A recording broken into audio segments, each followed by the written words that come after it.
Hello everybody, welcome to this new episode of Books Up Close. I hope you're all doing well, I hope you're all keeping safe and healthy. So, in today's episode we are going to be talking about Bernardine Evaristo's 2019 novel Girl, Woman, Other. This book, as you will know already, won the Booker Prize in 2019, was also on Barack Obama's top 19 books of 2019, was in Roxane Gay's top books of the year as well, and I feel like I'm going to make a lot of enemies making this video, so I apologise now. But this book was not my favourite. I can see lots of positives in it, but I also had lots of problems with it, and it wasn't the book I thought it was going to be. But I want to talk you through it first and give you my review and give you my thoughts. And I'd love to have a further conversation with you. Maybe I've got this one wrong. Maybe I need to reread it. Maybe I need to read it in 10 years' time and rethink. And this happens. I tell my students this all the time, that the first time I read Virginia Woolf's To the Lighthouse, I hated it. I hated every single minute of it. I then reread it 2 years later and I thought it was one of the best things I'd ever read. So sometimes you're not ready for books. One is not ready to encounter what the book is trying to do. And I fully accept that this might be the case here, but I'll tell you a bit more of my thoughts very shortly. So Evaristo, if you don't know much about her, she's written 8 fiction books before. She is currently a professor of creative writing at Brunel, University of London, and she's the vice chair of the Royal Society of Literature. Previous books that I definitely think you should read that I would push on people include the 2013 novel Mr. Loverman, which is a really great, funny novel about a closeted gay British Antiguan guy who's in his 70s living in London. It follows him and his story. It's heartbreaking, it's funny, it's beautiful. It's written really carefully and subtly. I think it's a really great book. All about the kind of different ways in which identity moves in the contemporary world. It's a really brave and interesting book. Also, I would suggest The Emperor's Babe, which came out in 2001. It's a novel, but it's written in verse, which kind of overlaps with the novel we're talking about today, but is a kind of formally experimental text about a black girl who is living in London during the Roman times. So it's a very, very interesting book about nationhood, identity, gender, sex, race, all of these things in a really different setting, in a really different form. So I'd suggest you go read that if you want to read more. Girl, Woman, Other is slightly different from those other texts. Basically, it tells the interconnected stories of 11 black women and one trans non-binary person who I'll say a bit more about later, but I really hope they are not the other of the Girl, Woman, Other title. But I'll let people let me know what they think about that. So we start the novel with Amma, who is a black queer theatre director who's just about to kind of launch her new play called The Last Amazon of Dahomey at the National Theatre in London. So the book opens on kind of opening night of that play. So the book starts here and then weaves through 11 other people that are kind of interconnected with Amma's life. So we meet people who kind of like intersect at various points. It then circles back to the night of the play, right at the end of the book, and various characters that we've met along the way then kind of overlap in this final chapter. It's almost like as we've read the whole novel, that's when the play's been going on, which is a kind of interesting structuring device, I think. So we go from Amma first, then we move to Yaz, which is Amma's daughter, then on to Dominique, who's one of Yaz's friends that kind of grew up together and cut their teeth in the kind of art theatre world.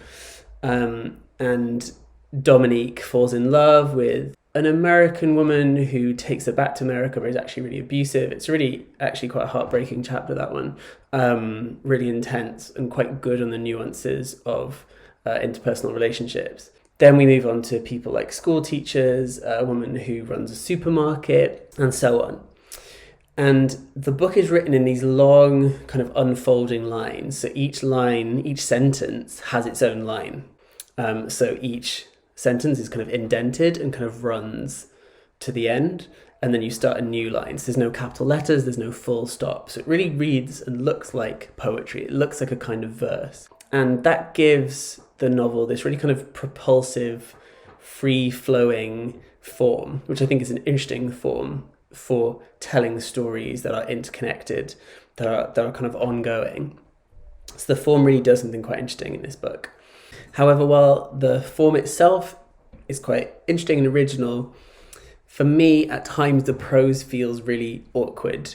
There's some really jarring prose. There's weird repetitions of words that don't feel like intentional repetitions. If not all the time, at least a couple of times in each chapter, I'd be kind of taken aback because the sentences felt strange to me. The whole book is also written in this free indirect discourse, which, if you don't know what that is, it's basically when it's a third person narrator, so he, she, they, but the words that we read are kind of filtered through that character's perspective. And that free indirect discourse feels odd lots of the time. Some of the voices ring really true and you really get a sense of who that person is, but other times it feels really clunky. For instance, I felt like the younger characters, especially Yaz, that voice did not feel real to me. Again, this could be me, right? I fully admit that this could definitely be me, but it felt like someone trying to write in the voice of a younger person. And it didn't feel as authentic as some of the other voices did. But again, let me know what you think about this. Again, I could be too judgmental here, but the voice didn't ring true on the page.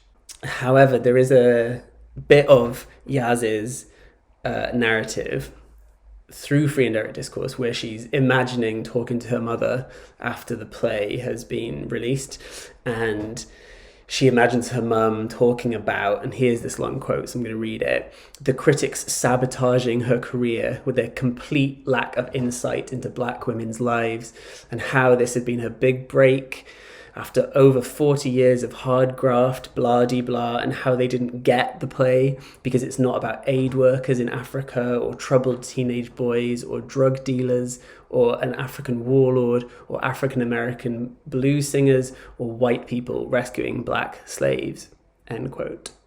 So you get this real sense that this is like the novel's thesis, right? That this is going to be a book about blackness that does not rely on stereotypes, on tropes. That this is a book that encompasses other kinds of lives, different kinds of blackness that aren't usually found in the popular imagination. I agree, the book does that quite well. It stays away from those obvious tropes. And I could be that critic, right? Not getting it. And again, I fully accept that. But while many of the characters do feel real and fully fleshed out, some of them definitely do not.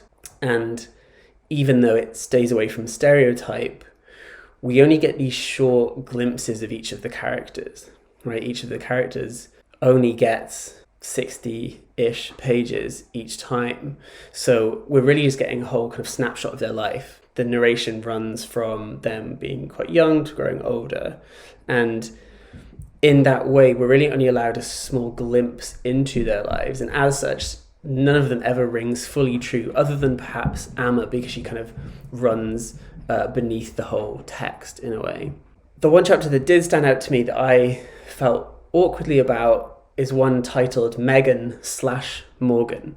Now, this chapter tells the story of Morgan, who is trans and non-binary, and basically comes into their transness across the chapter. So when we start the chapter, they are Megan, but by the end of the chapter, they are Morgan. We follow their kind of coming out and their kind of journey through their gender identity. But what I find strange about the book is that /Megan/Morgan. It feels like in any other hands, this would be a weird kind of dead naming. I'm not suggesting that Bernardine is dead naming her character here, but I don't know why the chapter isn't just called Morgan, given that Morgan is the character we're reading about. There are also weird moments where Amma and Dominique talk about gender today and feminism and politics. There's some really interesting conversations they have. But there's a section where Dominique is like, oh, I can't keep up with all the new kind of language. I should just be able to make mistakes without people attacking me. And they kind of talk about how it's fine if older generations don't fully get it and if they make mistakes and they mess up. Yes, that is true. It's okay if you mess up, if you forget someone's pronouns, if you don't use them correctly. But there's also kind of willfulness in the characters of like, well, it's not for me, I don't need to know about this. And I feel like there's an odd kind of way out for the novel. It's as though the novel can get away with saying problematic things or dubious things and not be critiqued for them. And I found that a very odd dynamic to think through, especially when the novel's been so good otherwise on the complexities of gender, of queer women having kids, of older women having sex, of pregnancy, and all kinds of things. So this chapter basically felt odd to me and felt like it wasn't complex as it could have been. There are strengths to this book. I think it's great. It has a great scope. It's doing a really interesting thing. It's trying to capture all of these women's and non-binary people's lives. It's about the diaspora. It's about blackness. It's about art. It's about how do you make this statement piece of creative work, just like Amma has created her play. Evaristo has made this novel, which won the Booker Prize, right? They kind of go hand in hand. So it's an interesting book, but I also think it's a flawed book. I think the writing isn't as good as it could be. And again, there are glowing reviews all over the cover of this book, so clearly I'm in the minority here. But reading some of Evaristo's other books, you'll see what I mean about the prose. So in all, I'm giving this 3 out of 5 stars, I'm afraid. Please don't hate me, and if Bernardine Evaristo ever sees this, I'm sorry, I love all your other work and I'd love to talk to you about this one. Anyway, let me know what you think of this video, of this review. Please don't unsubscribe. Please do subscribe. Please ring the bell so you get notifications. Like it, comment on it, share it with other people you think would be interested, and read along with me. And if you think there's any other good books I should be reviewing, please let me know those too. Okay, take care, look after yourselves, and see you soon.